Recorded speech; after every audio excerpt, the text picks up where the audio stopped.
Richard, thank you for joining us today on the Communicative Leader. And I know that you have over 40 years of experience and you've seen countless projects on the brink of collapse.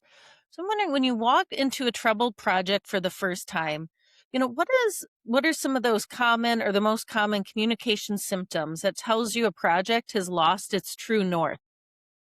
Well, again, Dr. O, thank you for letting me be here today. Appreciate it. And that's an excellent question because when I walk into a client for the first time who says, we have a problem, could you come in and help us? The first thing I look for is, what am I being told by the people that are bringing me in versus the people that are actually working the project? Yeah. Am I hearing the same things for the most part? Or am I hearing one thing here and another thing here, and I don't see a thread, and I'm going, aha, okay, so they think this, they think this. Look at this chasm. We have to close it. Yeah. I bet that's fascinating at times to hear It completely is. different stories. Yeah. It is, So especially when you let's, have to yeah, tell the other parties, well, that's not what I'm hearing. yeah. And so, let's keep pulling on that thread. And so I think part of this is that weak alignment that you're seeing as a major cause of project failure. Richard, I'm wondering, in your experience, where does that alignment usually break down? Is it kind of in the C suite, or is it the team on the ground trying to figure out the how? The area that I say things break down, it's an intersection of people, process, and discipline. That's where the communication breakdown, the functions break down. You got to look for that intersection point, what's going on. So I look at the people. Do the people on the project have a clear definition of what they need to accomplish? And do they have the roles, responsibilities, and authority to do that? And is that abundantly clear to them why they're working what they're working on? And then I look at the process.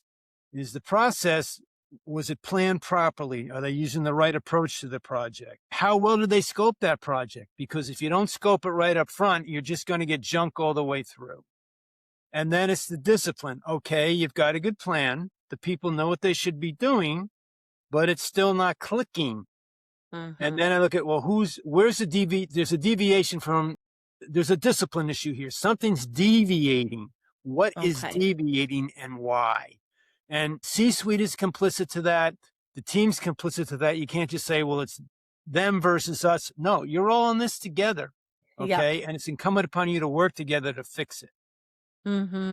Yeah, I really like that intersection, because I think a lot of times we hear about people and process, or process and discipline, but it really is that, like you said, that intersection where we're seeing all of these themes being intertwined in a way that if they're not, we're not going to get very far. Absolutely. Yeah. So, Absolutely. That intersection is critical. You yeah, have to be, yeah. anybody who wants to recover a project needs to find that intersection. Mm. And start with it too, right? Yes. You have to start with that. Yeah. That's where you're going to go. And once you get done walking in here and what, Hmm. you're hearing from the leaders versus the workers, Hmm. that starts pointing you towards the intersection. Okay. Yeah, fascinating, fascinating. So when I was getting ready for our conversation, I was looking into your work and your approach, and I love that you're known for direct, collaborative, no nonsense style. And I'm wondering, in your experience, so you probably see a lot of professional politeness and a lot of kind of dancing around hard truths. But I'm wondering, tell me why you see that as one of the most dangerous things a leader can do, especially during that planning phase.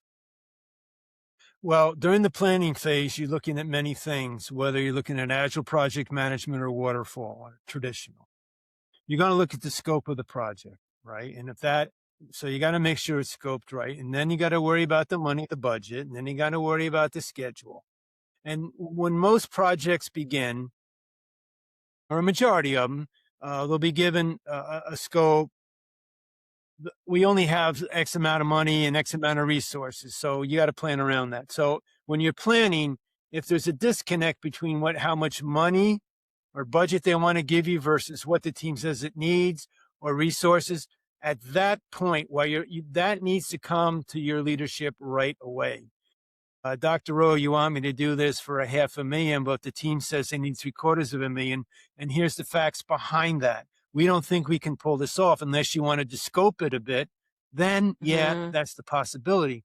But, if you don't face that truth, and it's not just Mhm. scope, but it's schedule, it's budget, it's Yeah. risk, it's research. If you don't get that right up front, you're just fooling yourself, and you're going to get very angry leadership once that thing starts running, the project starts running, because you're going to fail.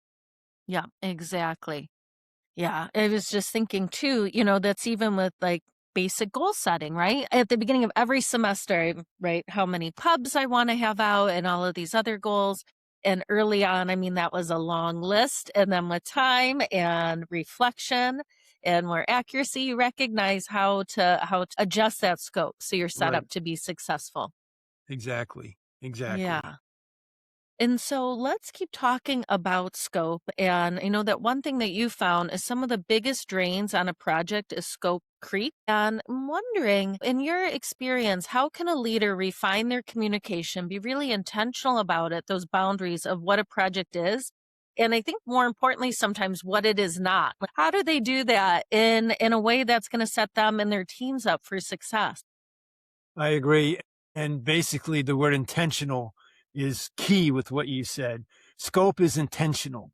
If you come to me and ask me to do something, you have a reason why, and you know what the benefit should be. So we're going to figure that out up front, so that when I scope it, your expectations and the client's expectations, if the client's beyond you, we know what that is. I've developed a document that I use with my clients called a project scope statement.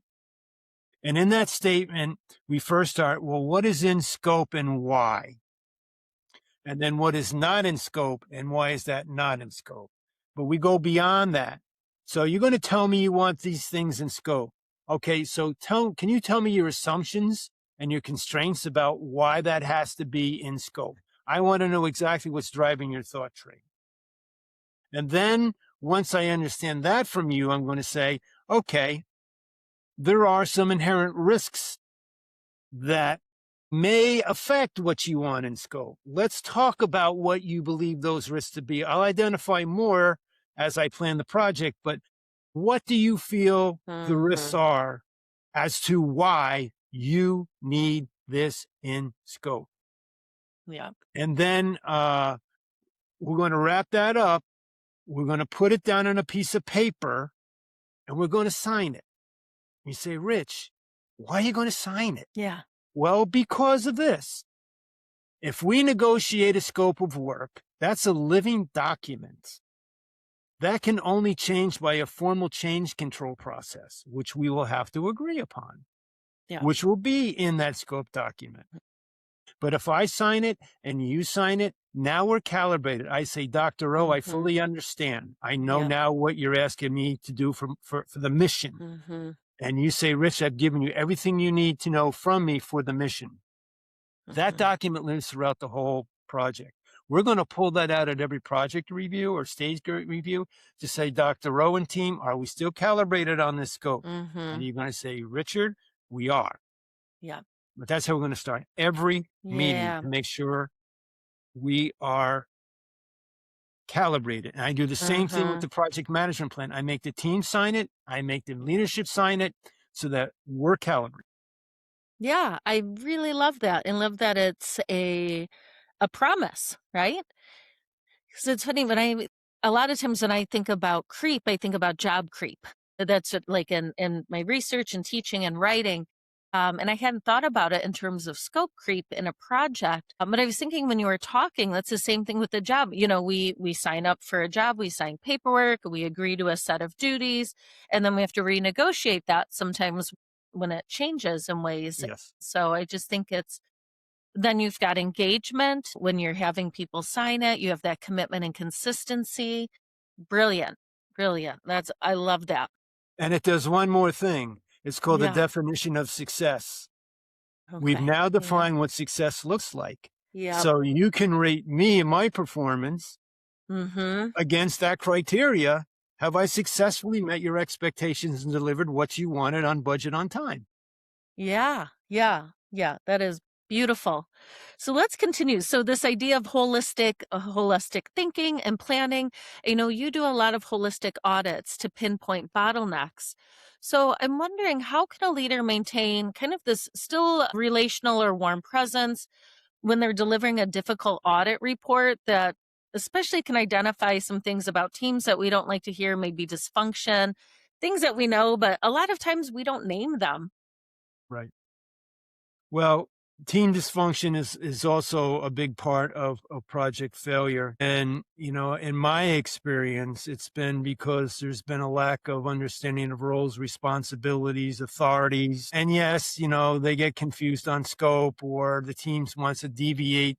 Look, we know we have a plan, but let's just modify this just a little bit. We'll get this extra stuff. Yep. It'll go quicker. Mhm. Yeah, but that's not what we're being asked to do. That may be good for the second generation of what we're trying to develop, but let's stay focused on this generation.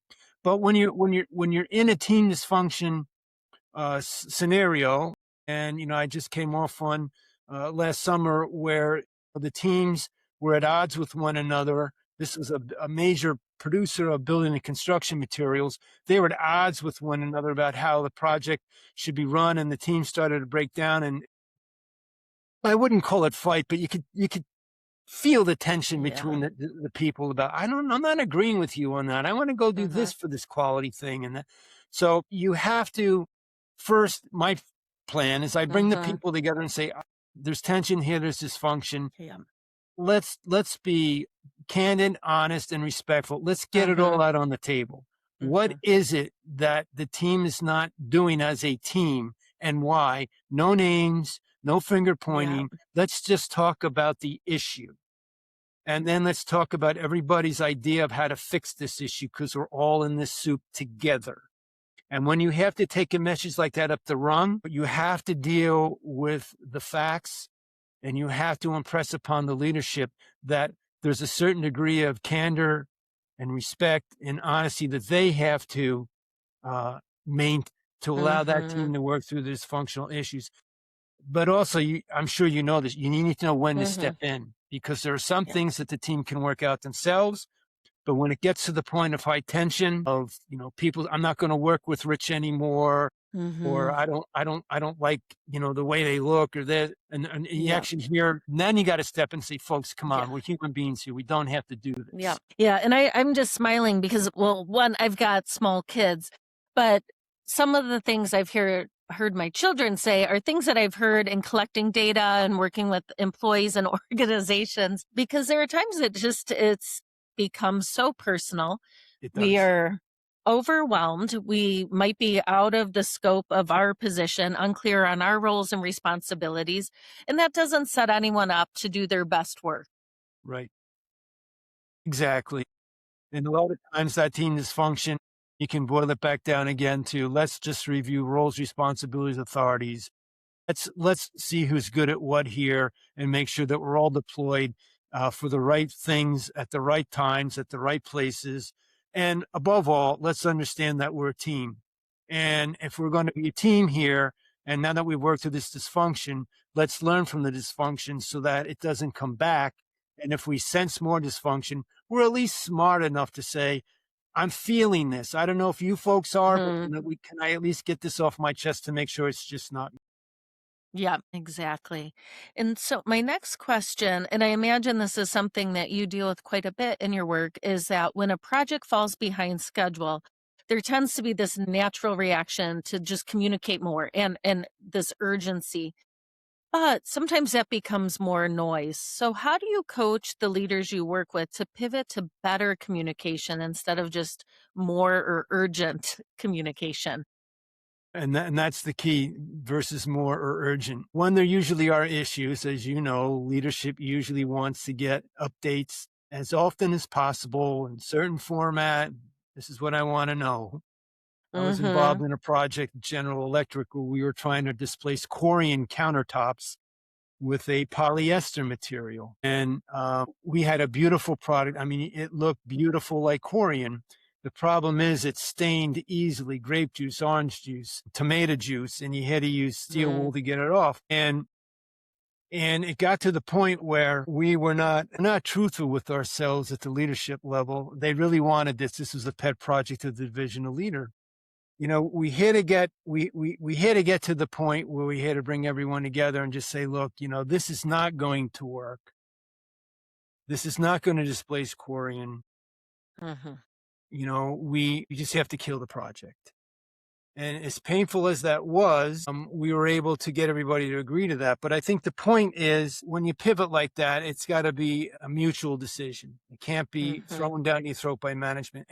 But what management started out with was, every day I want to call at 5:00, what's going on down there? Oh. What's going on in Mount Vernon, Indiana? I got to know this. So every day at 5:00, the team got on and said, well, it's chemically impossible. It's technically impossible. There's no chemical on the God's earth that we can put in there to stop that from happening. Yep. But what it evolved into, to get to the point of to kill it, it went from being what I call a very militaristic type. It's like, how can we help? What do you need? What, can you get from a vendor? They started to become more supportive and consultative. And that's what you really need in those situations. Yeah. I don't need you barking at me like a Marine DI. I need you to support, understand, support, have some empathy, support. Yeah. Yeah. And then this next question is a nice piggyback to that. I'm wondering, you do a lot of work in manufacturing and technology, so you work with a lot of technically savvy project leads. So I'm wondering, how do you kind of coach them to translate what they're experiencing and certainly that risk planning into a narrative that helps to set the C-suite up to act before a crisis hits? And that's a very good question, because risk planning needs to be done upfront. It doesn't need to be done on the fly, because a risk becomes an issue once it's in your living room. I coach team leads that what you want to do when you're planning, you want to do a risk register of some sort. You want to be able to look at your known and unknown risks, because they do exist. You want to know, most importantly, what will trigger them, because you want to keep your eye on the trigger more than you want to keep your eye on the risk. Once you understand what the triggers are, then if that trigger gets pulled, what's the response? Who will own that response? It's not just, someone's got to own that response. Someone's got to implement that response. Someone's got to monitor it for its effectiveness to make sure there's no secondary risks. Yeah. So you need to get that down into a risk register. And then, as you're planning, when you're trying to get the plan approved by your leadership, whether you do an Agile waterfall, they now have an idea of what you have your eyes on. And in that risk register, you're going to point out, I may need you, Mr. or Mrs. Leader, on this particular risk, because it's over our pay grade, it's over what the team is authorized to do. But at least now you've sensitized the upper echelon as to all the risks that could become issues. So they're not surprised when you call it out, or they're ready to help. They understand the role. That's I how love that. I get them to think about that up front, not down the road. Right. So insightful, because I think so many, I used to work in crisis communication, emergency preparedness when I was doing my PhD, and so many folks are like, that won't happen. We hope this won't happen. We do not know it will not. But I love that too, when you're identifying triggers, because you're right, so many folks just keep their eyes only on the risk, and then we're already reactive. And then having those conversations ahead of time, like you're saying, then we're not blindsiding anyone. Yeah. And one of the things I see in risk planning is a lot of companies will have a little matrix. Well, what's the probability of the risk in percentage? And what will that risk cost me in dollar volume? I go,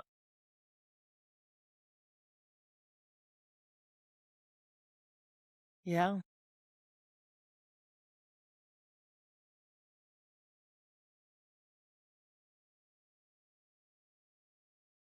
boom, that's a big one. A one is a small one. That's the way you want to be thinking, because if you're just doing this based on what you think the financial impact will be, you could be looking at the wrong risks and risk triggers. Yeah, exactly. So let's continue that idea of kind of flagging things early. And I'm wondering, in your experience, what is a communication shift that a leader can take to empower their team so that they're comfortable saying, "Hey, Rich, just want you to be aware of this," rather than being fearful, hiding it until it escalates or hoping it won't escalate? I think if you really want to have an empowered team with skin in the game, that's not afraid to fail and fail fast as long as it doesn't hurt the company and the client. You need to empower that team. You can't just, I can't come to you and give you a full blown project management plan and say, Dr. O, please go run this plan with your team, because you and the team have no skin in the game. And if it fails, you say, well, you know, Rich, this was your plan. It wasn't our plan. We would have done it this way. Well, that's all after the fact.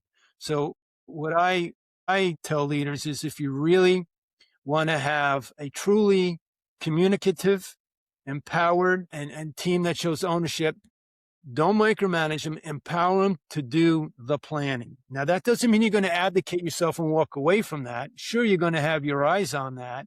But if you like the plan, if you feel the plan is well thought out and doable and will benefit the project and what it's delivered, then let the team do that. Because if you give them that skin in the game, they don't want to get their skin cut or burned. If they see Yeah. problems, they're going to be talking to you every day, Yep. real times, for your help.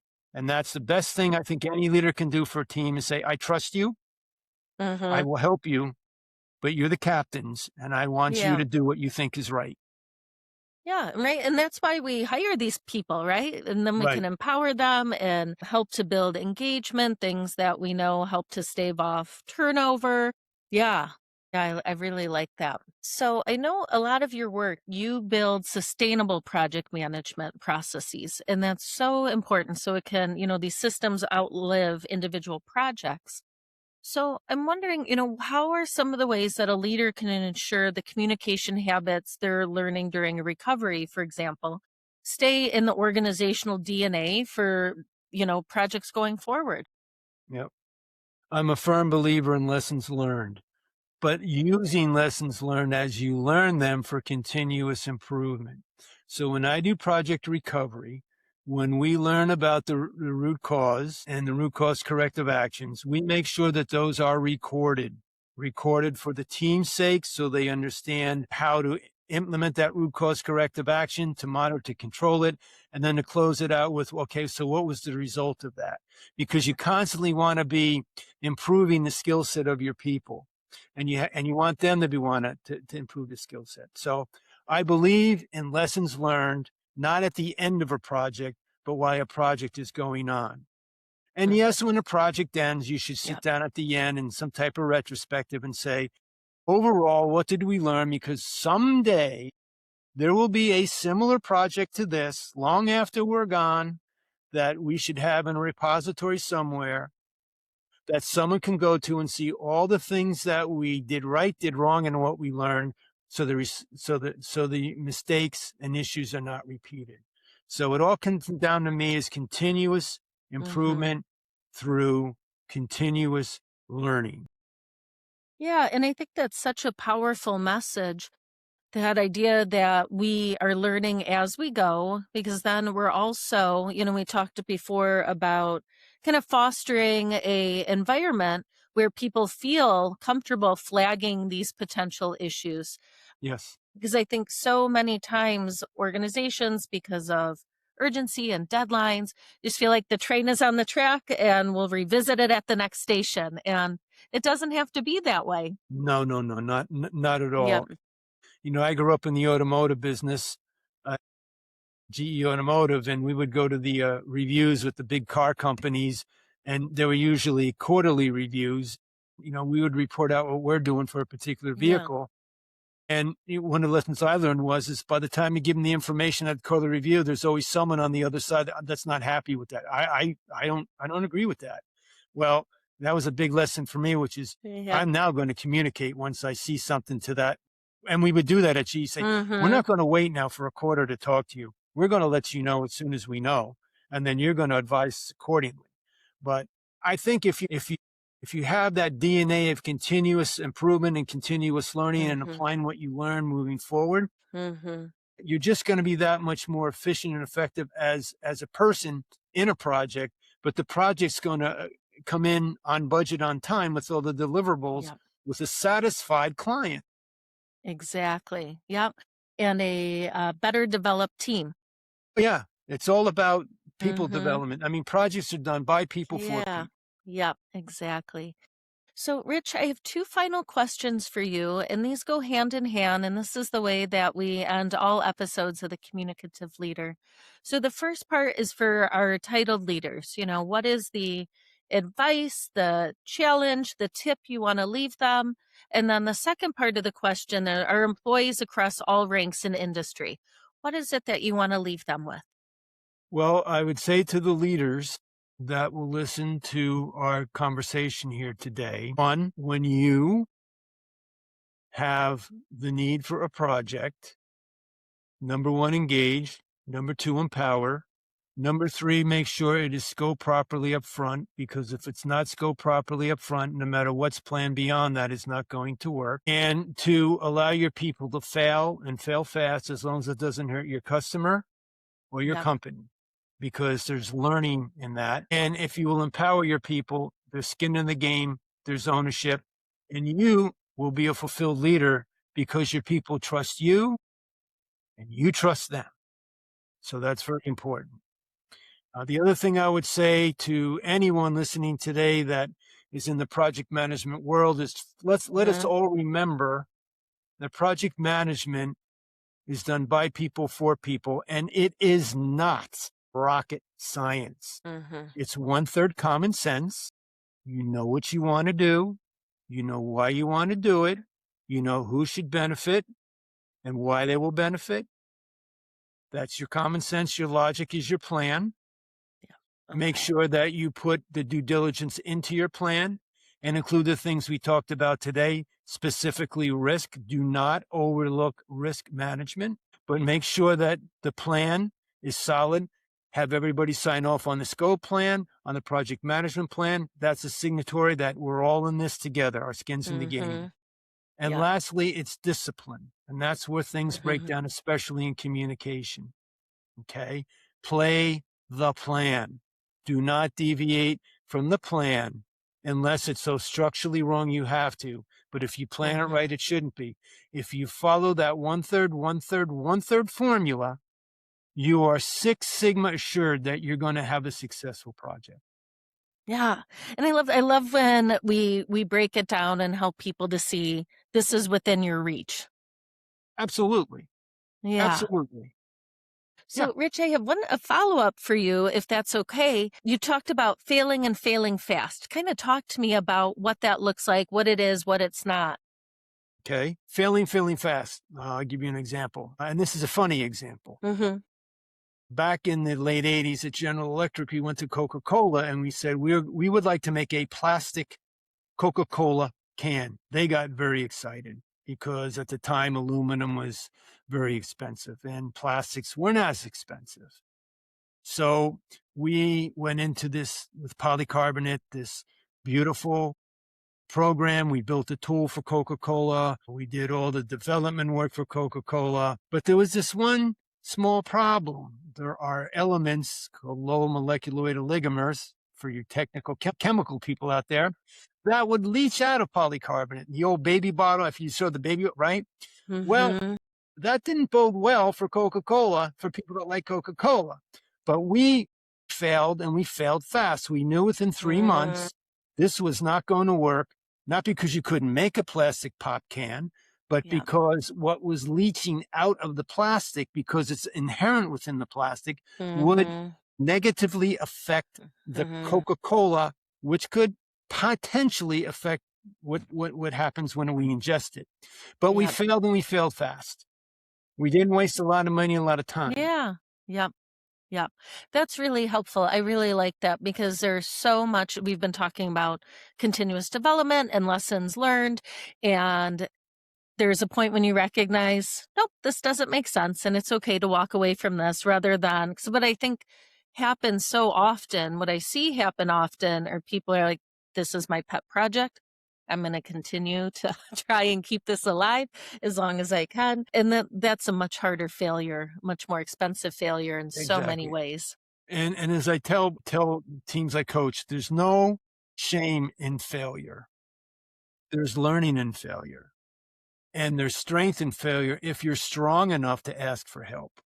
Mm-hmm. Don't Yeah. think Yeah.